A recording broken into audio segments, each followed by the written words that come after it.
We're going here. Turn around.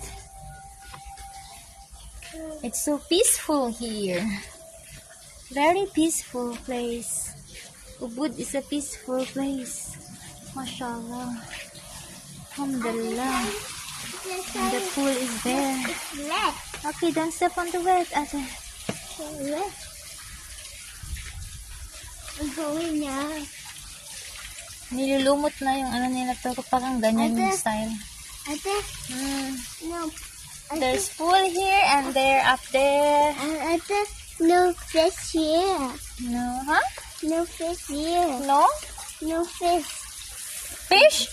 No, because it's a swimming pool, ate. Swimming. Up. Up.